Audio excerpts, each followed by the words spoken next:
ಪ್ರತಿ ವರ್ಷವೂ ನಾವು ಮೌಲ್ಯಮಾಪನ ಕಾರ್ಯದಲ್ಲಿ ಚೇರ್ಮನ್ ಆಗಿರ್ಬೋದು ಅಥವಾ ಕೋಆರ್ಡಿನೇಟರ್ ಆಗಿರ್ಬೋದು ಸನ್ಮಾನ ಕಾರ್ಯಕ್ರಮವನ್ನು ನಡೆಸ್ಕೊಡ್ತೀವಿ. ಅದೇ ರೀತಿ ಈ ವರ್ಷವೂ ಕೂಡ ಸನ್ಮಾನ್ಯ ಕಾರ್ಯಕ್ರಮವನ್ನು ನಡೆಸಿಕೊಡ್ಬೇಕು ಅಂತ ಬೋರ್ಡ್ ಡಿಸೈಡ್ ಮಾಡಿ ಈ ದಿನ ನಾವು ಈ ಒಂದು ಕಾರ್ಯಕ್ರಮವನ್ನು ಹಮ್ಮಿಕೊಂಡಿದ್ದೇವೆ. ಈಗ ಪ್ರಾರ್ಥನೆಯನ್ನು ಮಾಡಲು ಬರುತ್ತಿದ್ದಾರೆ ಸಚಿನ್, MIT ಕಾಲೇಜ್.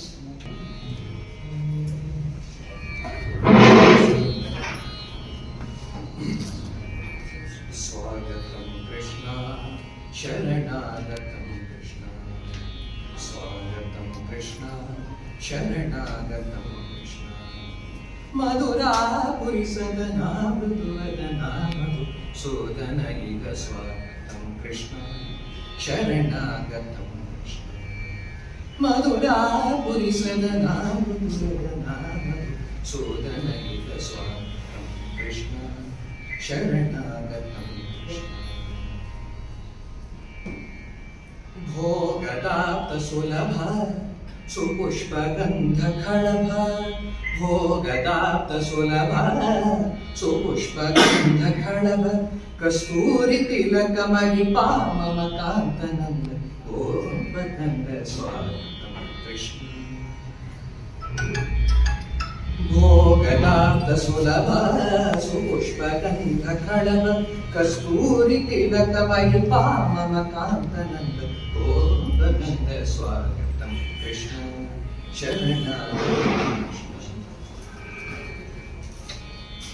मुष्टिकासुरचाणूरमल्ल मल्ल विशारद कुवलय पीड मुष्टिकासुरचाणूरमल्ल मल्ल विशारद कुवलय पीड मद्धन काळिंग मद्धन रक्षण सकल सुलक्षण देव मद्धन काळिंग मद्धन कुकुलरक्षण सुलक्षण देव शिष्ट जनपाल संकल्प कल्प शत शत कोटि समदर भाव धीर मुनिजन विहार मदन सुकुमार दैत्य संहारा देव धीर मुनिजन विहार मदन सुकुमार दैत्य संहारा देव मधुर मदन गति सारस सागर भजयुमती जनमानस पूजित मधुर मदन गति सारस सागर भजयुमती जनमानस पूजित स्वागतं कृष्ण शरणागतं कृष्ण मधुरापुरी सदना मृदुवदना मधुसूदनैक स्वागतं कृष्ण हरे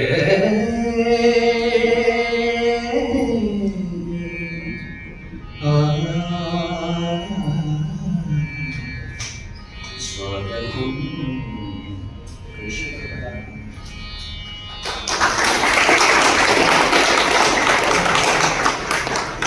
ಧನ್ಯವಾದಗಳು ಸಚಿನ್ ಅವರಿಗೆ. ಈಗ ಸ್ವಾಗತವನ್ನು ಮಾಡಲು ಬರುತ್ತಿದ್ದಾರೆ ಪ್ರಸಾದ್ ಸರ್. ಯಾವುದೇ ಕಾರ್ಯಕ್ರಮ ಆದರೂ ಕೂಡ ನಾವು ನಮ್ಮೊಂದು ಕರ್ತವ್ಯ ನಿಷ್ಠೆ. ಸೊ ಈ ಕಾರ್ಯಕ್ರಮದಲ್ಲಿ ನಮ್ಮ BBA ಮಂಡಳಿಯ ಅಧ್ಯಕ್ಷತೆಯನ್ನು ವಹಿಸಿ ಸತತ 2 ಸೆಮಿಸ್ಟರ್ಗಳಿಂದ ಯಾವುದೇ ಸಮಸ್ಯೆಗಳಿಲ್ಲದೆ ಅತ್ಯುತ್ತಮವಾಗಿ ಕಾರ್ಯಕ್ರಮವನ್ನು ನಿರ್ವಹಿಸಿದ್ದಾರೆ. ನಾವೇನು ಡಿಸೈಡ್ ಮಾಡಿದ್ರೆ ಲಾಸ್ಟ್ ಇಯರ್ ನಾವು 3-4 ವರ್ಷದಿಂದ ಮಿನಿಮಮ್ 4ರಿಂದ 5 ಊಟ 1-2 ತಿಂಡಿ ಮಾಡ್ತಿದ್ವಿ. ಎಲ್ಲ BBA ಮಂಡಳಿ ಗೊತ್ತಾ ನಿಮಗೆ? ಎಲ್ಲ ಬೋರ್ಡ್ನವರು ನಮ್ಮೆಲ್ಲ ಏನ್ರಿ ವಾದಶಾಲಿ ಬರ್ತೀರಾ ಊಟ ತಿಂಡಿ ಮಾಡಕ್ ಬರ್ತೀರಿ ಅಂತ ಕೇಳ್ತೀವಿ.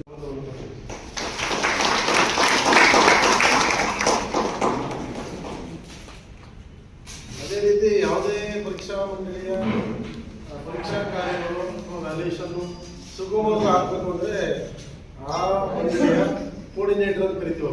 ಅವರು ಬಹಳ ಮುಖ್ಯ ನಮಗೆ. ಹಾಗಾಗಿ ಈ ಒಂದು ಕಾರ್ಯಕ್ರಮದಲ್ಲಿ ಡಾಕ್ಟರ್ ಮಲ್ಲಿಕಾರ್ಜುನ್ ಸರ್ ಅವರು ಕಾರ್ಯಕ್ರಮದಲ್ಲಿದ್ದಾರೆ. ಬೆಳಗ್ಗೆ 9 ಗಂಟೆಯಿಂದ 5 ಗಂಟೆ ತನಕ ನಮ್ಮ ಜೊತೆ ಇದ್ದು ನಮಗೆ ಸಹಕಾರ ನೀಡ್ತಿದ್ದಾರೆ. ಅವರಿಂದ ನಾವು ಆಲೋಚನೆ ಮಾಡೋಕ್ಕೆ ಸಾಧ್ಯವೇ ಇಲ್ಲ. ಯಾವ ಕ್ವಶನ್ ಪೇಪರ್ ಆಗಿದೆ, ಮಂಡಲಿಂಗ್ ಆಗಿದೆಯಾ, ಕೋಡಿಂಗ್ ಆಗಿದೆಯಾ, ಡಿಕೋಡಿಂಗ್ ಆಗಿದೆಯಾ ಎಲ್ಲ ನೋಡಿ ನಮ್ಮ ಜೊತೆ ಸಹಕರಿಸ್ತಾ ಇದ್ದಾರೆ. ಅವರಿಗೆ ನಮ್ಮ ಮಂಡಳಿಯ ಪರವಾಗಿ ಸ್ವಾಗತವನ್ನು ಅನ್ಕೊಂಡಿದ್ದೀವಿ. ಈ ಕಾರ್ಯಕ್ರಮಕ್ಕೆ ಪ್ರೊಫೆಸರ್ ಆನಂದ್ ಸರ್ ಅವರನ್ನು ನಾವು ತಿಳ್ಕೊಂಡಿದ್ವಿ. ಅವರು ಇಂದಿನ ವರ್ಷದ ಮಂಡಳಿ ಅಧ್ಯಕ್ಷರಾಗಿದ್ದರು. ಅವರು ಗೌರವಿಸಬೇಕನ್ನೋದು ನಮ್ಮಲ್ಲಿತ್ತು. ಅವರು ತುರ್ತು ಕಾರ್ಯದಿಂದ ಬರೋಕ್ಕಾಗಿಲ್ಲ, ಆಮೇಲೆ ಜಾಯ್ನ್ ಆಗ್ತಾರೆ. ಸೊ ಅವರಿಗೆ ನಮ್ಮ ಪರವಾಗಿ ವನಸ್ಪತಿಯಲ್ಲಿ ಅವರಿಗೆ ಸ್ವಾಗತವನ್ನು ಕೊಡ್ತೀವಿ. ಯಾಕೆಂದರೆ ಯಾವುದೇ ಮಂಡಳಿಯ ಮೌಲ್ಯಮಾಪನ ಕಾರ್ಯ ಆಗಬೇಕು ಅಂದರೆ ನಾವೆಲ್ಲರೂ ಹೇಳಿದ್ದೀವಿ, ಮೌಲ್ಯಮಾಪಕರು ನಮ್ಮಿಂದಲೇ ಸಾಧ್ಯ ಅದು. ಈಗ ಬೇರೆ ನಾನು ಕೋರ್ಡಿನೇಟರ್ ಆಗಿ 4-5 ವರ್ಷ ಮಾಡಿದ್ದೀನಿ. ಆಂಥ್ರೋಪಾಲಜಿ ಡಿಪಾರ್ಟ್ಮೆಂಟ್ ಇನ್ನೊಂದು, ಝೂಲಾಜಿ ಡಿಪಾರ್ಟ್ಮೆಂಟ್ ನಾನು ಕೋರ್ಡಿನೇಟರ್ ಆಗಿದ್ದೇನೆ. ನಮ್ಮ ಬೋರ್ಡಲ್ಲಿ ಇರ್ತಕ್ಕಂಥ ಅನ್ಯೂನ್ಯತೆ ನಾನು ಬೇರೆ ಬೋರ್ಡಲ್ಲಿ ನೋಡಿಲ್ಲ. 2 ದಿನಕ್ಕೆ 3 ದಿನಕ್ಕೆ ಏನೆಲ್ಲ ಸಮಸ್ಯೆಗಳು, ಏನೇನೋ ಕಥೆಗಳು. ನಮ್ಮ BBMನಲ್ಲಿ ತುಂಬ ಚೆನ್ನಾಗಿದೆ, ಸಹಕಾರಗಳು ಚೆನ್ನಾಗಿದೆ. ಸೊ ನಿಮ್ಮಿಂದಲೇ ನಾವು ವ್ಯಾಲ್ಯೂಷನ್ ಚೆನ್ನಾಗಿ ಮಾಡಿ ರಿಸಲ್ಟ್ ಕೂಡ ಚೆನ್ನಾಗಿ ಆಗ್ತಾ ಇದೆ. ಆಮೇಲೆ ನಾವೆಲ್ಲ ಹೋದರೂ ಅಷ್ಟೇ, ರಿಜಿಸ್ಟರ್ ಇವ್ಯಾಲ್ಯೂಷನ್ ಹೋದರೂ ನಮ್ಮ ಬೋರ್ಡ್ ಬಗ್ಗೆ ಹೇಳ್ತಾರೆ. ಸೊ ಹಾಗಾಗಿ ನಿಮ್ಮ ಸಹಕಾರ ನಮ್ಮಲ್ಲಿದೆ. ಹಾಗಾಗಿ ನಿಮ್ಮೆಲ್ಲರಿಗೂ ಕೂಡ ಈ ಮಂಡಳಿಯ ಪರವಾಗಿ ಸ್ವಾಗತವನ್ನು ಕೊಡ್ತೇನೆ. ಈ ಸ್ವಾಗತ ಕೋರಲಿಕ್ಕೆ ಅವಕಾಶ ಮಾಡಿಕೊಟ್ಟಿದ್ದಕ್ಕಾಗಿ ನಿಮಗೆಲ್ಲ ಧನ್ಯವಾದ. ಈಗ ಶಿವಣ್ಣ ಸರ್ ಅವರು ಒಂದೆರಡು ಮಾತುಗಳನ್ನ. ಅಧ್ಯಾಪಕ ಮಿತ್ರರೇ, ವೇದಿಕೆಯಲ್ಲಿ ಇರ್ತಕ್ಕಂಥ ಯುವ ಅಧ್ಯಾಪಕರು, ಯಾವಾಗಲೂ ಹೊಸತನವನ್ನು ಹುಡುಕ್ತಕ್ಕಂಥ, ಅದರ ಬಗ್ಗೆ ಚಿಂತನೆಯನ್ನು ಮಾಡ್ತಕ್ಕಂಥ ಡಾಕ್ಟರ್ HK ಪ್ರಸಾದ್ ಸರ್ ಅವರೇ, ಹಾಗೆ ಈ ಮೌಲ್ಯಮಾಪನ ಕಾರ್ಯಕ್ಕೆ ಸೇತುವೆಯಾಗಿ ಕಾರ್ಯನಿರ್ವಹಿಸ್ತಕ್ಕಂಥ ಡಾಕ್ಟರ್ ಮಲ್ಲಿಕಾರ್ಜುನ್ ಸರ್ ಅವರೇ, ನನ್ನ ಪ್ರೀತಿಯ BBA ಕುಟುಂಬದ ಎಲ್ಲ ಮೌಲ್ಯಮಾಪಕರೇ, ಇದು ಹೆಚ್ಚು ಕಡಿಮೆ ನಾನು BBM ಮಾಡಿ MCOM ಮಾಡ್ತಕ್ಕಿಂತ ನೋಡ್ತಾನೆ ಇದ್ದೀನಿ. ಫಸ್ಟ್ ಟೈಮ್ ವ್ಯಾಲ್ಯೂಯೇಷನ್ ಬಂದಕ್ಕಿಂತ ಕೂಡ. ಈಗ ಚಂದ್ರು ನಾವಿಬ್ಬರು ಕೂಡ ಕ್ಲಾಸ್ಮೇಟ್ಸು. ಹೆಚ್ಚು ಕಡಿಮೆ 1995ಕ್ಕೆ ನಾವು ಮಹಾರಾಜಾಸ್ ಕಾಲೇಜ್ ಎಂಟ್ರಿ ಆದಾಗಿಂದ ನೋಡ್ತಾ ಇದ್ದೀವಿ. ಆಗಿದ್ದಂಥ ಸೀನಿಯರ್ಸ್ ಫ್ಯಾಕಲ್ಟಿ ಯಾರಿದ್ರು, ಬಡಕಿ ಸರಿಂದ ಹಿಡಿದು ನಾವು ಚಿಂತಾಮಣಿ ಸರ್ ನೋಡ್ತಾ ಇದ್ರೆ, ಶ್ರೀಕಂಠ್ ಸರ್ ಅವ್ರು ನೋಡ್ತಾ ಇದ್ರೆ, ಅಂತ ಘಟಾನುಘಟಿಗಳು ಇದ್ದು ನಡೆಸಿ ಹೋಗಿರ್ತಕ್ಕಂಥದ್ದು. ಆಮೇಲೆ ಅದ್ರ ಜೊತೆಗೆ BCom ಮತ್ತು BBM ಎರಡೇ ಒಂದೇ ಚೇರ್ಮನ್ ಇರ್ತಿದ್ರು. ಈ BBM ಹೆಚ್ಚು ಕಡಿಮೆ 2001ರಲ್ಲಿ ಕೇವಲ ಗೌರ್ಮೆಂಟ್ ಕಾಲೇಜಲ್ಲಿ 12 ವಿದ್ಯಾರ್ಥಿನಿಯರುಗಳಿಂದ ಪ್ರಾರಂಭ ಆದಂಥದ್ದು ಮಹಾರಾಜಾಸ್ ಕಾಲೇಜಲ್ಲಿ. ಆದರೆ ಯೂನಿವರ್ಸಿಟಿ ಕಾಲೇಜಲ್ಲಿ ಇತ್ತು ಬಹಳ ಚೆನ್ನಾಗಿ. ಇವಾಗ ಯೂನಿವರ್ಸಿಟಿ ಕಾಲೇಜಲ್ಲಿ ಇತ್ತು, ಮಹಾರಾಜಾಸಲ್ಲಿ, ಬನ್ಮಯಸ್ಸಲ್ಲಿ ಇತ್ತು, ವಿದ್ಯಾವರ್ಧಕ ಇತ್ತು. ಬಟ್ ಆ ಸಂದರ್ಭದಲ್ಲಿ ಅದಕ್ಕೆ ಅದರದೇ ಆಗಿರ್ತಕ್ಕಂಥ ಒಂದು ವ್ಯಾಪ್ತಿ, ಮಹತ್ವ, ಒಳ್ಳೆ ಬೆಳವಣಿಗೆ ಇರ್ತಿತ್ತು. ಆಮೇಲೆ it's very good more demand to join the BBM or BBA. ಆದರೆ ನಾವು BBM ಮಾಡಿದಂಥ ಸಂದರ್ಭದಲ್ಲಿ ಮಹಾರಾಜಾಸ್ ಕಾಲೇಜಲ್ಲಿ ನಾವು ಎಷ್ಟು ಜನ ವಿದ್ಯಾರ್ಥಿಗಳಿದ್ರು, ಎಲ್ಲರೂ ಕೂಡ ನಮ್ಮ ಫಸ್ಟ್ ಟರ್ಮ್ ಪಾಸ್ ಆದವರು ಎಲ್ಲರೂ 15ರಿಂದ 16 ಜನ ಮಹಾರಾಜಾಸ್ ಕಾಲೇಜಲ್ಲಿ ಓದ್ಬೇಕಿರ್ತಕ್ಕಂಥವ್ರು MCOM ಪದವಿಯನ್ನು ಮಾಡ್ತೀವಿ. ನಮ್ಮ ಬ್ಯಾಚಲ್ಲಿ ಆಗಿರ್ತಕ್ಕಂಥವ್ರು 22-23 ಜನ ಡಿಗ್ರಿ ಕಾಲೇಜಿಗೆ ಎಲ್ಲರೂ ಕೂಡ ಸಹ ಪ್ರಾಧ್ಯಾಪಕರು, ಸಹಾಯಕ ಪ್ರಾಧ್ಯಾಪಕರು, ಪ್ರಾಧ್ಯಾಪಕರಾಗಿ ಕರ್ತವ್ಯ ನಿರ್ವಹಿಸ್ತಾ ಇದ್ದಾರೆ. ನಾವು ವ್ಯಾಲ್ಯೂಯೇಷನ್ ಸ್ಟಾರ್ಟ್ ಆಗ್ತಕ್ಕಿಂತ ಹಿಡಿದು ಇಲ್ಲಿವರೆಗೂ ಕೂಡ ನಾವು BBM ಬಿಟ್ಟು BCom ಹೋಗಿಲ್ಲ. BCom ವ್ಯಾಲ್ಯೂ ಮಾಡ್ತಿದ್ದು, BBM ಕೂಡ ವ್ಯಾಲ್ಯೂ ಮಾಡ್ತಿದ್ದು. ಒಂದು ಉದಾಹರಣೆ ಹೇಳಬೇಕು. ನಾವು ನಂಜನಗೂಡು ಕಾಲೇಜಲ್ಲಿ ಇದ್ದಾಗ ನಾನು, ಪ್ರೊಫೆಸರ್ ಚಂದ್ರು, ಪ್ರಕಾಶ್ ಸರ್ ನಾವೆಲ್ಲ ಇದ್ದ ಮೇಲೆ ನಮ್ಮ ಯುವ ಅಧ್ಯಾಪಕ ಮಿತ್ರರು ಎಲ್ಲೂ ಇದ್ದಾರೆ. ನಂಜನಗೂಡು ಕಾಲೇಜು ಎಷ್ಟು ಅಚ್ಚುಕಟ್ಟಾಗಿತ್ತು ಅಂತಂದ್ರೆ ಕೇವಲ 590 ವಿದ್ಯಾರ್ಥಿಗಳು ಇದ್ದಿದ್ದು 2009-10ರಲ್ಲಿ 4-5 ವರ್ಷಕ್ಕೆ 3000 ದಾಟ್ಬಿಡ್ತು. ಆ 3000 ದಾಟದ ಕಾರಣ ಏನಪ್ಪ ಅಂತಂದ್ರೆ ಒಂದು ಲೀಡರ್ಶಿಪ್ ಪಾಲಿಟಿಕ್ಸ್ ಅಲ್ಲಿ ಬಂದಿತ್ತು. ಆ ಲೀಡರ್ಶಿಪ್ ಪಾಲಿಟಿಕ್ಸ್ನ ಯಾರು ನಾಯಕರು ಅಂತ ನಾವು ಕರಿತೀವಿ, ನಮ್ಮಿರ್ತಕ್ಕಂಥ ಜೂನಿಯರ್ಸ್ನೆಲ್ಲ ನಾವು ಇನ್ಸ್ಪೈರ್ ಮಾಡ್ತಿದ್ವಿ. ಈ ಕಡೆ BBM ಏಕಕಾಲದಲ್ಲಿ ಅಡ್ಮಿಷನ್, ಈ ಕಡೆ BCom ಕೂಡ ಏಕಕಾಲದಲ್ಲಿ ಅಡ್ಮಿಷನ್. ಜೊತೆಗೆ ನಾವು ಕಾಮರ್ಸ್ ಮತ್ತೆ BBA ಬೇಡ ಅಂತ ಹೇಳಿ BScಗೂ ಕೂಡ ನಾವು ಒತ್ತನ್ನ ಕೊಟ್ವಿ. ಇಂಗ್ಲಿಷ್ ಮೇಜರ್ ತರಬೇಕು ಅಂತ ಒತ್ತು ಕೊಟ್ವಿ. ಸೋಸಿಯಾಲಜಿ ಪ್ರಾರಂಭ ಮಾಡ್ಬೇಕಂತ ಒತ್ತನ್ನ ಕೊಟ್ವಿ. ಎಲ್ಲರೂ ಕೂಡ ಕಾರ್ಯಭಾರ ಹೆಚ್ಚಾಯ್ತು. ಬಹಳ ಅದ್ಭುತವಾಗಿ ನಂಜನಗೂಡು ಕಾಲೇಜು ಬೆಳೀತು. ಈಗಲೂ ಕೂಡ ಅದನ್ನ ಒಂದ್ಸತಿ ರೀಕಾಲ್ ಮಾಡಿ ನೋಡಿದ್ರೆ ಅದಕ್ಕೆ ಅಲ್ಲಿ ಬೇಕು ಮ್ಯಾನೇಜ್ಮೆಂಟ್ನವರು. ಆ ಮ್ಯಾನೇಜ್ಮೆಂಟ್ ಟೀಚರ್ಸ್ಗಳು ಇನ್ನೂ ಅಲ್ಲೇ ಇದ್ದಾರೆ, ಉತ್ತಮವಾಗಿ ನಡ್ಕೊಂಡು ಹೋಗ್ತಾ ಇದೆ. ಈ ಒಂದು ದಿಕ್ಕಿನಲ್ಲಿ ನಮ್ಮ ಎಲ್ಲ ಮೌಲ್ಯಮಾಪಕರು ಇರ್ತಕ್ಕಂಥವ್ರು ಸೀನಿಯರ್ಸ್ ಇನ್ನೇನೋ ಹೆಚ್ಚು ಕಡಿಮೆ ಆಯ್ತು ಅಂತಂದ್ರೆ 29-30-31 ಆದ್ಮೇಲೆ ನಾವು ಸೀನಿಯರ್ಸ್ ಎಲ್ಲ ಹೊರಗೊಂಡೋಗ್ತೀವಿ, ನಿವೃತ್ತಿ ಆಗ್ತೀವಿ. ಈ ವಿಭಾಗವನ್ನು ನಡೆಸ್ಕೊಂಡು ಹೋಗ್ತಕ್ಕಂಥವ್ರು ನೀವು ಯುವ ಮಿತ್ರರು, ಯುವ ಬಳಗ, ಯುವ ಪಡೆ. ದಯಮಾಡಿ ಈ ಯುವ ಪಡೆಗೆ ಒಂದು ಕಿವಿ ಮಾತು ಏನಪ್ಪ ಅಂತಂದ್ರೆ, ಗ್ರಾಮೀಣ ಪ್ರದೇಶದಲ್ಲಿರ್ತಕ್ಕಂಥ ನಮ್ಮ ಸರ್ಕಾರಿ ಕಾಲೇಜುಗಳು ಏನಿದೆ, ದಯಮಾಡಿ BBMಗೆ ತಾವು ಅಡ್ಮಿಷನ್ ಅಲ್ಲಿ ಪಾಲ್ಗೊಳ್ಳಿ. ಬಂದಂತ ಮಕ್ಕಳನ್ನ ಕೌನ್ಸಿಲಿಂಗ್ ಮಾಡಿ BComಗೂ ಹೋಗಿ ಸೇರ್ಲಿ, BBAಗೂ ಹೋಗಿ ಸೇರ್ಲಿ. ಈಗ ನಾವು ಮಾರಣಿಸ್ ಕಾಲೇಜಲ್ಲಿ ಇದ್ದೀವಿ, ಯಾವುದೇ ಕಾರಣಕ್ಕೂ ನೋಡಿ ಈ ಶೈಕ್ಷಣಿಕ ವರ್ಷದಲ್ಲಿ ನಾವು ಕೂತ್ವಿ, ಬೋರ್ಡ್ ಮುಗಿಸಿ ಹೋಗಿ ಕೂತ್ಕೊಂಡ ತಕ್ಷಣ ಪ್ರತಿದಿನ ಮಿನಿಮಮ್ ಅಂತಂದ್ರೆ 25 ರಿಂದ 30 ಜನ BBM ಅಡ್ಮಿಷನ್ ಮಾಡಿ ಹೆಚ್ಚು ಕಡಿಮೆ 3 ಸೆಕ್ಷನ್ ಬಂದಿದ್ದೀವಿ, 300 ಜನ ಆಗಿದ್ದಾರೆ. ನಮ್ಮ ಕಾಮರ್ಸ್ ನಲ್ಲಿ ಹೇಳ್ತಿದ್ರು, ಯಾಕೆ ಹೋಗ್ತೀರಾ ನೀವು BBAಗೆ, ಎಲ್ಲ BCom ಬಂದೆ ಇಲ್ಲ, ಕೌನ್ಸಿಲಿಂಗ್ ಮಾಡಿ 95% ತಗೊಂಡಿರೋಂಥ ಮಕ್ಕಳೇ ನಮ್ಮಲ್ಲಿ BBM ಅಡ್ಮಿಷನ್ ಆಗಿದ್ದಾರೆ. ಹಾಗಾಗಿ ಗ್ರಾಮೀಣ ಕಾಲೇಜುಗಳು ಏನಾಗ್ತಿದೆ, ಹೋಬಳಿ ಮಟ್ಟ ಇರ್ಬೋದು, ತಾಲೂಕು ಮಟ್ಟ ಇರ್ಬೋದು, ದಯಮಾಡಿ ಯುವ ಪೀಳಿಗೆಗಳು ಯಾರು ಹೋಗಿದ್ದೀರಾ, ಅದು ಪರ್ಟಿಕ್ಯುಲರ್ಲಿ 2017 ಬ್ಯಾಚ್ ಯಾರು ಹೋಗಿದ್ದೀರಾ, ನಿಮ್ಮಲ್ಲಿ ಕೋರ್ಕೊಳ್ಳೋದೊಂದೇ, ದಯಮಾಡಿ ತಾವು ಈ ಕಡೆ ವರ್ಗಾವಣೆ ಅಥವಾ ಇನ್ಯಾವುದೋ ಟ್ರಾನ್ಸ್ಫರ್ ಮತ್ತೆ ಟ್ರಾನ್ಸ್ಮಿಷನ್ ಬರ್ತಕ್ಕಂಥ ಒಂದು ಆಲೋಚನೆ ಇದ್ರೂ ಕೂಡ ಸರ್ಕಾರದ ಒಂದು ನಿಯಮ. ಆದರೆ ನಾವು BBA ವಿಭಾಗವನ್ನು ಯಾವುದೇ ಕಾರಣಕ್ಕೂ ಕೂಡ ಸಾಯಿಸಬಾರ್ದು. ಅದಕ್ಕೆ ಜೀವ ಕೊಡಬೇಕು, ಅದಕ್ಕೆ ಸ್ವಲ್ಪ ಕಡೆ ತುಂಬಬೇಕು, ಮಕ್ಕಳನ್ನ ಹುರಿದುಂಬಿಸ್ಬೇಕು. ಹಾಗಾದಾಗ ನೋಡಪ್ಪ, ಎನ್ರೋಲ್ಮೆಂಟ್ ಜಾಸ್ತಿ ಆದಂಥ ಸಂದರ್ಭದ ಆಧಾರದ ಮೇಲೆ ನಮ್ಮ ಕಾಯಂ ಉದ್ಯೋಗ ಸೃಷ್ಟಿಯಾಗ್ತದೆ. ಏನಾದ್ರೂ ಒಂದು ಬಾರಿ ಆ ಒಂದು ಕೋರ್ಸ್ ನಶಿಸಿ ಹೋಯ್ತು ಅಂತಂದ್ರೆ ನಾವು ಉದ್ಯೋಗ ಸೃಷ್ಟಿನ ಮಾಡಕ್ಕೆ ಸಾಧ್ಯನೇ ಇಲ್ಲ. ಪುನಃ ಮರುಕಳಿಸ್ಬೇಕು ಅಂತಂದ್ರೆ ನಾವು MLA ಹಿಡಿಬೇಕು, ಮಿನಿಸ್ಟರ್ ಹಿಡಿಬೇಕು, ಪುನಃ ಅಪ್ರೂವಲ್ ಮಾಡಿಸ್ಬೇಕು, ಆಮೇಲೆ ಕಮಿಷನರ್ ಹೋಗ್ಬೇಕು, ಪ್ರಿನ್ಸಿಪಲ್ ಸೆಕ್ರೆಟರಿ ಹೋಗ್ಬೇಕು. ಇದೆಲ್ಲ including all laborious process for sanctioning the any new course. ಹಾಗಾಗಿ ತಾವೆಲ್ಲರೂ ಕೂಡ ಎನ್ವೈರನ್ಮೆಂಟ್ಗೆ ಗಮನ ಹರಿಸಿ, ಎನ್ವೈರನ್ಮೆಂಟ್ ಬಂತು ಅಂತಂದ್ರೆ ಆ ಮಕ್ಕಳು ಬಂದಂಥ ಸಂದರ್ಭದ ಆಧಾರದ ಮೇಲೆ ಆ ಮಕ್ಕಳಿದ್ರೆ ನಮಗೆ ಹಣ ಸಿಗ್ತಕ್ಕಂಥದ್ದು, ಉದ್ಯೋಗಾವಕಾಶ ಸಿಗ್ತಕ್ಕಂಥದ್ದು. ಆಮೇಲೆ ಬಹಳ ಅಭಿರುಚಿ ಇರಬೇಕು. ನಾವು ಕಾಮರ್ಸ್ ಇಂದ ಅಥವಾ BBM ಇಂದ ನಾವು ಯಾರೇ ಬಂದ್ರೆ UG PG master degree MCom MBA ಯಾವುದೋ ಆಗಿದ್ರು ಕೂಡ ನಮ್ಮಲ್ಲಿ ಹೊಂದಾಣಿಕೆ ಇದ್ದಾಗ ಮಾತ್ರ ನಾವು ಯಾವುದನ್ನ ಮಾಡ್ಕೊಂಡು ಹೋಗ್ಬೋದು. ಈಗ ನಮ್ಮಲ್ಲಿ ಇದ್ದಾರೆ ಹೊಂದಾಣಿಕೆಗೆ.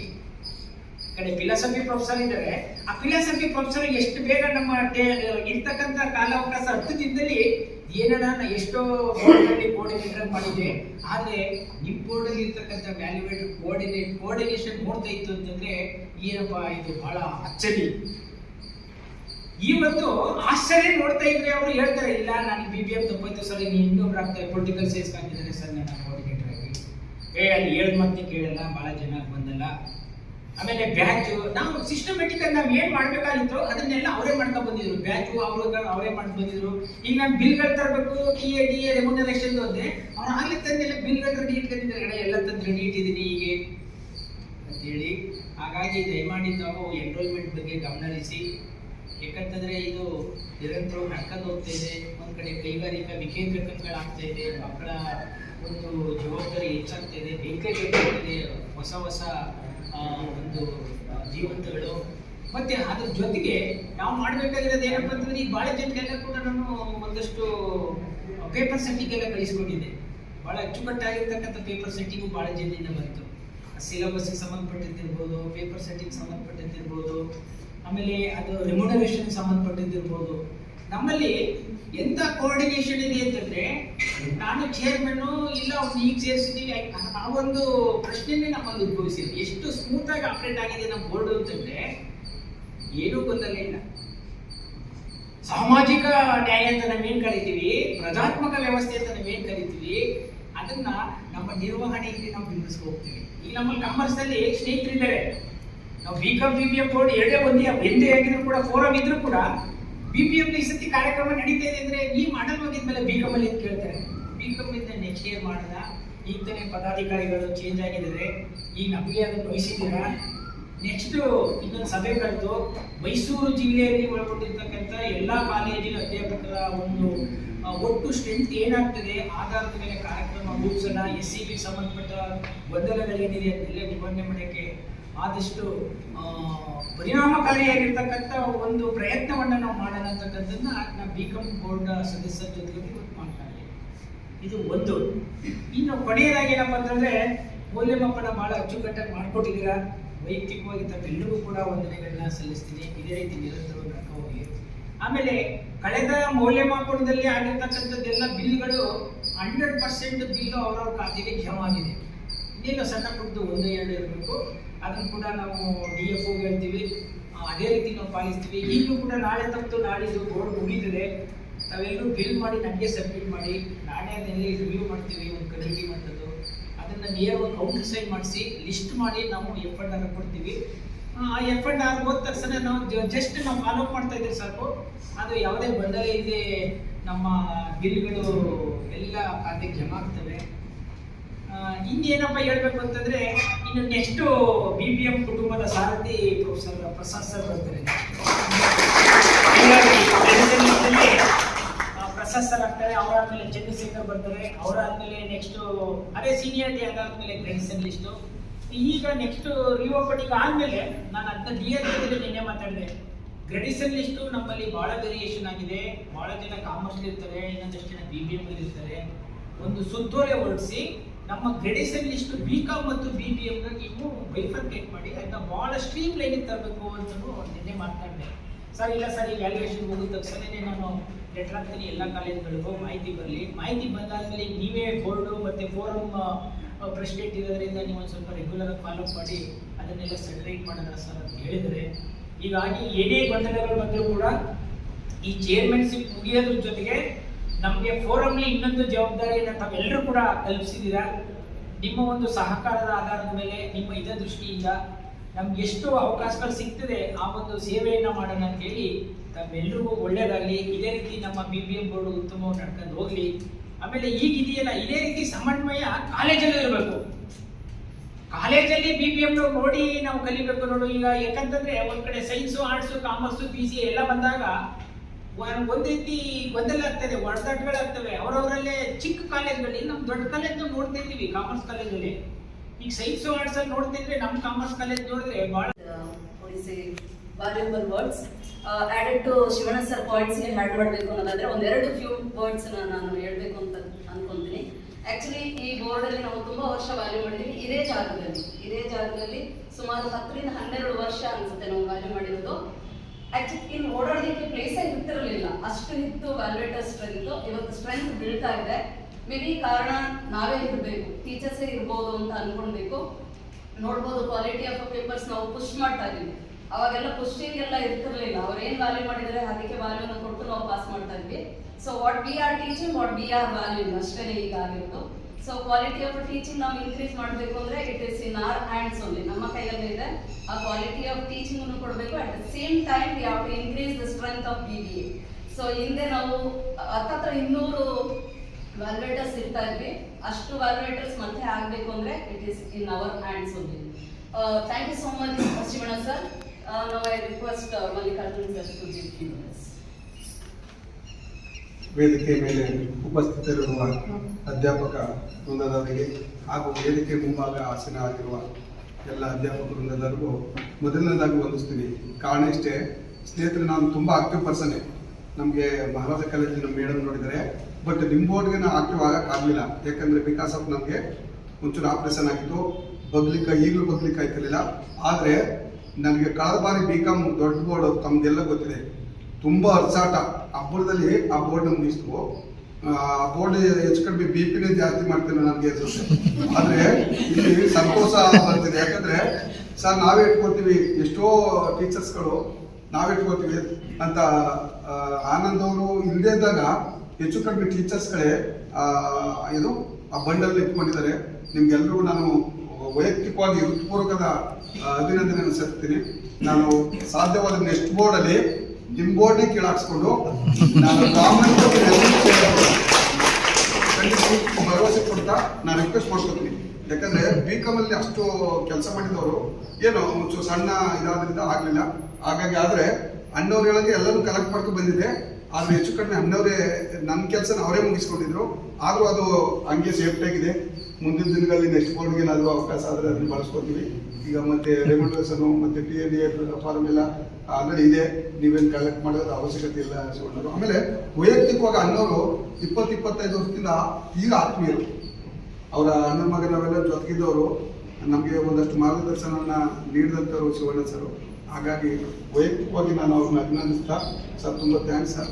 ತಮ್ಮೆಲ್ಲರೂ ಮತ್ತೊಮ್ಮೆ ಅಭಿನಂದನೆ ಸಲ್ಲಿಸ್ತಾ, ಒಂದು ವೇಳೆ ಒಂಚೂರು ಆಚೆ ಈಚೆ ಆಗಿದ್ರೆ ದಯಮಾಡಿ ನಮ್ಮ ಹಳ್ಳಿಲಿ ಬಳಸ್ತಲ್ಲ ಒಟ್ಟಿಗೆ ಹಾಕೊಳ್ಳಿ ಅಂತ. ಹಾಗಾಗಿ ದಯಮಾಡಿ ಎಲ್ಲರಿಗೂ ನಮಸ್ಕಾರನ ತಿಳಿಸ್ತೀನಿ ಸರ್. Thank you.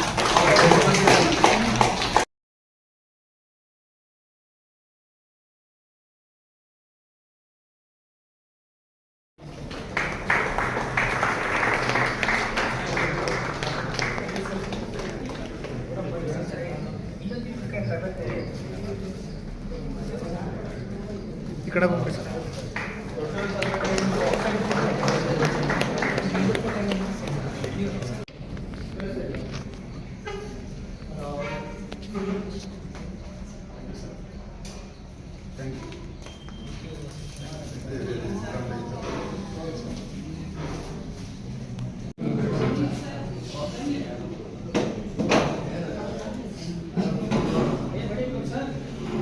ಚೇರ್ಮನ್ ಹಾಗೂ ಆಗಮಿಸ್ತಾ ಇರುವಂಥ ಚೇರ್ಮನ್ ಪ್ರಸಾದ್ ಅವರೇ ಹಾಗೂ ಬಾರ್ಡ್ಗೆ ನಿಮ್ಮೆಲ್ಲರಿಗೂ ಸಹ ಮತ್ತೊಮ್ಮೆ ನನ್ನ ನಮಸ್ಕಾರಗಳನ್ನು ತಿಳಿಸ್ತಾ ನಿರ್ಗಮಿಸ್ತಾ ಇರೋ ಚೇರ್ಮನ್ ಬಗ್ಗೆ ಒಂದೆರಡು ಮಾತನ್ನು ಆಡಿ ಅಂತ ಹೇಳಿದ್ರು. ಹಂಗಾಗಿ ಆ ಅವಕಾಶಕ್ಕಾಗಿ ನಿಮಗೆ ಕೃತಜ್ಞತೆ ಇದೆ. ನಾನು ಮತ್ತೆ ಶಿವಣ್ಣ ಒಂದು ಹೆಚ್ಚು ಕಮ್ಮಿ ಒಂದು 40 ವರ್ಷದಿಂದಲೂ ಫ್ರೆಂಡ್ಸು. ಜೊತೆಲೇ ಓದ್ತಾ ಇದ್ದೋ, ಜೊತೆಲೇ ಇರ್ತಾ ಇದ್ದೋ. ಅದೇನು ಅದೃಷ್ಟವೋ ದುರಾದೃಷ್ಟವೋ ಒಂದು ಮಹಾರಾಜಾಸ್ ಕಾಲೇಜಿಗೆ ತಗಲಾಕೊಂಡು ಅಲ್ಲೇ ಇತ್ತು 17 ವರ್ಷ ಆಯಿತು.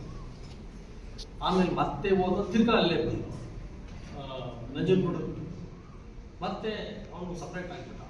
ಶಿವಣ್ಣ ಆವಾಗ ಈ ಥರ ಇರಲಿಲ್ಲ, ಅಂದರೆ ತಲೆ ಈಗ ತಾಮ್ರದ ಚೌಂತರ ಇಲ್ಲ. ಅವಾಗ ಬಹಳ ಸ್ಮಾರ್ಟ್ ಆಗಿ ತಲೆ ಕೂದಲೆಲ್ಲ ಹಿಂಡು ಒಂದ್ಸಲಿ ಗನ್ನು ಸ್ಟೈಲ್ ಆಗಿತ್ತು. ಅದು ವಯಸ್ಸಾಗ್ತಾ ಆಗ್ತಾ ಈ ತರ ಸ್ಥಿತಿ ಬಂದಿದೆ. ಆಮೇಲೆ ನಾವೊಂದು 15 ವರ್ಷ 12 ವರ್ಷ ಅಂತೂ ನಾನು ಪ್ರಸಾದ್ ರೈಲಲ್ಲಿ ಪ್ರಯಾಣ. ನಾವು ರೈಲ್ ಬೇಗ ಮುಗಿದೋಗ್ಬಿಡೋದು ಪ್ರಯಾಣ ಆಗಿ ಎಷ್ಟು ಬೇಗ ಮುಗ್ದೋಯ್ತಾ. ಏನಕ್ಕೆ ಅಂತಂದ್ರೆ ಆ ಥರ ಮಾತುಗಳು ನೀವು ಬಹುಶಃ ಸ್ನೇಹಿತನಾಗಿರೋದ್ರಿಂದ ನನಗೆ ಗೊತ್ತಾಗುತ್ತೆ. ನಿಮ್ಮ ಹತ್ರ ಮಾತಾಡ್ಕೊಂಡು ಗೊತ್ತಿಲ್ಲ, ರಸಿಕತೆ ತುಂಬಿರುವಂತ ಮಾತುಗಳು. ಇವನು ಒಬ್ಬನೇ ಅಲ್ಲ, ನಾವು ಮಾತಾಡ್ತಾ ಇದ್ದಿದ್ದು ಶೈಲಿಗೆ ಆ ಕಡೆ ಈ ಕಡೆ ಕಂಪಾರ್ಟ್ಮೆಂಟ್ ಅಲ್ಲಿ ಕೂತಿರೋರೆಲ್ಲ ಎದ್ಬೋದು ಕೂತ್ಕೊಳ್ಳೋರು.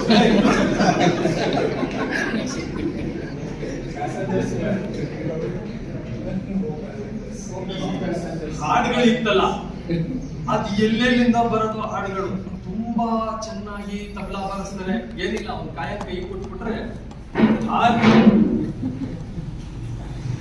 ಈ ತರ ಒಂಥರ ಏನ್ ಹೇಳ್ತೀವಿ, ನಗ್ತಾ ನಗ್ತಾ ನಗ್ತಾ ನಗ್ತಾ ಎಲ್ಲರನ್ನು ಹುರಿದುಂಬಿಸ್ಕೊಂಡು ಕರ್ಕೊಂಡು ಹೋಗ್ತೀವಿ. ಆದ್ರೆ ನೀವು ಶಿವಣ್ಣ ಗಮನಿಸಿದ್ದೀರಾ, ಯಾವುದೇ ಕಾರಣಕ್ಕೂ ಟೆನ್ಷನ್ನೇ ತಗೊಳ್ಳಲ್ಲ. ಇದು ಹೊಡೆದೋಯ್ತು ಆಗ್ಲಿ ಮಾಡೋಣ, ಮುರಿದೋಯ್ತು ಕಣ, ಇದು ಹೋಗ್ಲಿ ಮಾಡೋಣ, ಇದು ತಪ್ಪಾಗ್ಬಿಟ್ಟಿದೆ ಕಣ, ಸರಿ ಮಾಡೋಣ, ಅಷ್ಟೇ. ಅದನ್ನ ಕಲ್ತ್ಕೋಬೇಕು. ಆ ಶಿವಣ್ಣ ಜೊತೆ ಇದ್ದಾಗ ಬಹಳ ಕೂಲ ಕೆಲಸ ಮಾಡ್ತಾ ಇರ್ತಾರೆ. ಯಾಕೆಂದ್ರೆ ಇನ್ ಕೆಲವ್ರನ್ನ ನೋಡ್ತಾ ಇರ್ತೀನಿ ನಾನು VOE ಆಗಿದ್ದೆ, ಅವನ್ನೆಲ್ಲ ಗಮನಿಸಿದೀನಿ. ಏನ್ ಟೆನ್ಷನ್ ತಗೋತಿದ್ರು ಅಂತಂದ್ರೆ, ಈ ನೆತ್ತಿ ಮೇಲಿಂದ ನೀರು ಇಳಿಯೋದು, ಗಂಗಾ ಯಮುನಾ ಜಮುನಾ ಎಲ್ಲ ಇಳಿಯೋದು, ಬಟ್ಟೆ ಎಲ್ಲ ಒದ್ದೆ ಹಾಕೋದು, ಕೈಯೆಲ್ಲ ಬಿಸ್ಕೊಳ್ಳೋದು, ಈ ತರ ಟೆನ್ಷನ್ ತಗೊಂಡು ಕೆಲಸ ಮಾಡೋದು. ನಮ್ಗೆ ಅವಾಗ ಅನ್ಸುತ್ತೆ ಚೇರ್ಮನ್ ಕೆಲಸ ಇಷ್ಟೊಂದು ಕಷ್ಟನ ಅಂತ. ಅದೇ ಶಿವಣ್ಣ ಜೊತೆ ಸೇರ್ಕೊಂಡು ಕೆಲಸ ಮಾಡಿ ಇಷ್ಟೇನ ತುಂಬಾ ಚೆನ್ನಾಗುತ್ತೆ. ಆಮೇಲೆ ಇನ್ನೊಂದು ಏನು ಗೊತ್ತಾ, ಈ ಸಹಾಯ ಮಾಡೋ ಬುದ್ಧಿ. ಶಿವಣ್ಣ ನೋಡೋ ಮಾರ್ಕ್ಸ್ ಕಾರ್ಡ್ ಬಂದಿಲ್ವಂತೆ ಅಂದ್ರೆ ನಂಬರ್ ಇವನ್ನ ಕಳಿಸಿದ್ರೆ ಸಾಕು, ಇಲ್ಲೆಲ್ಲ ಕೆಲಸ ಮಾಡ್ತಾರೆ.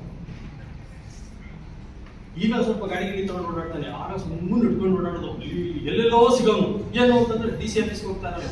ಏನಕ್ಕ ಹೋಗ್ತಾ ಇದ್ದೆ DC ಆಫೀಸ್ಗೆ ಅಂದ್ರೆ ನಮ್ಮ ಊರವ್ರದ್ದು ಏನೋ ಒಂದು ಕೆಲಸ ಇದೆ, ಅದನ್ನ ಮಾಡ್ಕೊಡೋದು. ಎಲ್ಲ ಸ್ಟೂಡೆಂಟ್ಸ್ಗಳಿಗೋಸ್ಕರನೇ ಕೆಲಸ. ಆ ಕೆಲಸಗಳನ್ನು ಮಾಡೋನು, ಮಾರ್ಕ್ಸ್ ಕಾರ್ಡ್ ಬರಲಿಲ್ಲ ಬರೋನು, ಕಾಲೇಜಲ್ಲಿ ಏನೋ ಸಮಸ್ಯೆ ಆಯ್ತು ಬರೋನು, ಅಲ್ಲೇನು ಈ ಮೂಲಭೂತ ಸೌಕರ್ಯಗಳಿರ್ತಾವಲ್ಲ. ಸಹಜ ಮಹಾರಾಜಾಸ್ ಕಾಲೇಜಲ್ಲಿ ಜೊತೆಲಿರೋರು ಗೊತ್ತಿರ್ತದೆ, ಕಾಲೇಜಿನ ಮೂಲಭೂತ ಸೌಕರ್ಯ ಕೆಲಸಗಳೆಲ್ಲ ಇವ್ಗೆ ತಗಲಾಗ್ತದೆ. ಯಾಕೆ ಅಂತಂದ್ರೆ ಆ ಪಬ್ಲಿಕ್ ರಿಲೇಷನ್ ಮತ್ತು ಪಬ್ಲಿಕ್ ಕಾಂಟ್ಯಾಕ್ಟ್ ಇತ್ತಲ್ಲ, ಅದು ತುಂಬಾ ಚೆನ್ನಾಗಿ ನೋಡ್ಕೊಳ್ಳೋದು. ಅಲ್ಲಿ MLA ಹತ್ರ ಮಾತಾಡ್ಬೇಕು, ನೀನೊಬ್ಬರು ಮಾತಾಡ್ಬೇಕಿರ್ತಾರೆ, ಕೆಲವರು ಮುಜುಗರ ಇರ್ತದೆ. ಆದ್ರೆ ಶಿವಣ್ಣ ಡೈರೆಕ್ಟ್ ಆಗಿ ಕೂರಿಸ್ಕೊಂಡು ಮಾತಾಡ್ತಾರೆ. ಈ ದಿವಂಗತರಾದರಲ್ಲ ನಮ್ಮ MP ಅವ್ರ ಹತ್ರ ಬಹಳ ಕ್ಯಾಶುವಲ್ ಆಗಿ ಮಾತಾಡೋನು. ಅವ್ರ ಅಧಿಕಾರ ಏನು ನಾನು ಈ ತರ ಮಾತಾಡ್ತಾ ಇದ್ದೀನಿ ಅನ್ನೋ ತರದಲ್ಲಿ ಇರಲಿಲ್ಲ, ತುಂಬಾ ಚೆನ್ನಾಗಿ ಮಾತಾಡೋದು. ಹಾಗಾಗಿ ಒಳ್ಳೆ ಸ್ನೇಹಜೀವಿ, ಆಮೇಲೆ ಎಲ್ಲಾ ತರ ಕಾಂಟ್ಯಾಕ್ಟ್ಸ್ಗಳನ್ನ ಇಟ್ಕೊಂಡು ಕೆಲಸ ಮಾಡ್ಕೊಡ್ತಾರೆ. ಕಾಂಟ್ಯಾಕ್ಟ್ ಇಲ್ಲ ಅಂತಂದ್ರೆ ಅದನ್ನ ಬೆಳೆಸ್ಕೊತಾ ಇದ್ದ. ಹಂಗಾಗಿ ಆ ಮ್ಯಾನೇಜ್ಮೆಂಟ್ ಓದಿರೋದಕ್ಕೂ ಇವನಲ್ಲಿರೋ ಕ್ವಾಲಿಟೀಸ್ಗೂ, human resources management, material management ಎಲ್ಲ ಇದಾವಲ್ಲ ನಮ್ಮ ಕಾನ್ಸೆಪ್ಟ್ಸ್ಗಳು, ಅವೆಲ್ಲ ನೀವು ಶಿವಣ್ಣನಲ್ಲಿ ಹುಡುಕಿ ಬೇಕಾದ್ರೆ ತೆಗೆದ್ರೆ ನಮಗೆಲ್ಲ ಸಿಗ್ತದೆ. ಅಷ್ಟು ಅಚ್ಚುಕಟ್ಟಾಗಿ ಕೆಲಸ ಮಾಡ್ತಿದ್ದ. ಹಂಗೆ ಕೊನೆಯಲ್ಲಿ ತುಂಬಾ ಅಚ್ಚುಕಟ್ಟಾಗಿ ಇನ್ನೂ ಪಳಗ್ತಲ್ಲ ಕೈ, ಇನ್ನೂ ಅಚ್ಚುಕಟ್ಟಾಗಿ ಕೆಲಸ ಮಾಡ್ತಾರೆ. 2 ಬೋರ್ಡಲ್ಲಿ ಕೆಲಸ ಮಾಡಿದ್ದೀವಿ, ಒಂದು ಟೆನ್ಷನ್ ಬರಲಿಲ್ಲ. ಆಮೇಲೆ ಕೆಲಸನ ಅವನ ನೇಚರ್ ಏನು ಗೊತ್ತಾ, ಎಲ್ಲನೂ ತಲೆ ಮೇಲೆ ಇಟ್ಕೊಂಡು ಕೆಲಸ ಮಾಡಲ್ಲ. ರೇಖಾ ಮೇಡಮ್ ಮಾಡ್ತೀರಾ? ಮಾಡಿ. ನಂದೀಶ್ ಮಾಡ್ತೀರಾ? ಮಾಡಿ. ಪ್ರಸಾದ್ ಇದು ನೋಡ್ಕೊಳ್ಳಿ ಏನೋ ಓಡಾಡ್ಕೊಂಡು ನಿಂತ್ಕೊಂಡು ಓಡಾಡ್ಕೊಂಡು ಕೆಲಸ ಮಾತ್ರ ಮಾಡ್ಕೊಂಡು, ಆಮೇಲೆ ಎಲ್ಲಾ ಕೆಲಸನೂ ಆಗ್ತಿತ್ತ, ಎಲ್ಲ ಅಚ್ಚುಕಟ್ಟಾಗಿ ಆಗ್ತಿತ್ತು. ಯಾಕೆ ಅಂತಂದ್ರೆ ಶಿವಣ್ಣ ಜೊತೆ ಕೆಲಸ ಮಾಡ್ಬೇಕಾದ್ರೆ ಅವನು ನಮ್ಮನ್ನ ನಂಬುತ್ತಾ ಇದ್ದ, ಬಹಳ ನಂಬ್ತಾನೆ. ಆ ನಂಬಿಕೆ ಇರೋದ್ರಿಂದ ನಾವೇನ್ ಮಾಡ್ತಿದ್ವು ಅಂತಂದ್ರೆ ನಾವು ಬಹಳ ಎಚ್ಚರಿಕೆಯಿಂದ ಕೆಲಸ ಮಾಡ್ತೀವಿ. ಹಂಗಾಗಿ ತುಂಬಾ ಚೆನ್ನಾಗಿ ಚೇರ್ಮನ್ಶಿಪ್ ಅನ್ನ ನಿಭಾಯಿಸಿ, ಯಾವುದೇ ಕೆಲಸ ಕೊಟ್ಟರು ಅಷ್ಟೇ ಚೇರ್ಮನ್ಶಿಪ್ ಅನ್ನಂತೂ ತುಂಬಾ ಚೆನ್ನಾಗಿ ನಿಭಾಯಿಸಿದ್ದಾರೆ. ಹಾಗಾಗಿ ಶಿವಣ್ಣ ಅವರಿಗೆ ಮತ್ತೆ ಅಭಿನಂದನೆಗಳು. ಮತ್ತೆ ಇನ್ನೇನಾದ್ರು ಅವಕಾಶ ಸಿಕ್ಕಿದ್ರೆ ಮತ್ತೆ ಇನ್ನೊಂದ್ಸಲಿ ಚೇರ್ಮನ್ ಆಗುವಂತ ಸಾಧ್ಯತೆಗಳು ಅವರಿಗೆ ಸಿಗಲಿ ಅಂತ ನಾನು ಎಲ್ಲರಲ್ಲೂ ಭಗವಂತನಲ್ಲಿ ಪ್ರಾರ್ಥಿಸ್ತೀನಿ. ಇಷ್ಟು ಮಾತಾಡೋದಕ್ಕೆ ಅವಕಾಶ ಮಾಡಿಕೊಟ್ಟಂತ ನಿಮ್ಮೆಲ್ಲರಿಗೂ ನಾನು ಋಣಿಯಾಗಿರ್ತೀನಿ. ಧನ್ಯವಾದಗಳು. ಶಿವಣ್ಣನ ವಿವರಣೆ ಕೊಡ್ಬೋದು ಅಂತಂದ್ರೆ 1-2 ಗಂಟೆನಲ್ಲಿ ಸಾಕಾಗಲ್ಲ, ಇನ್ನೂ ಇದೆ, ಸಮಯ ಇಲ್ಲ.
Thank you.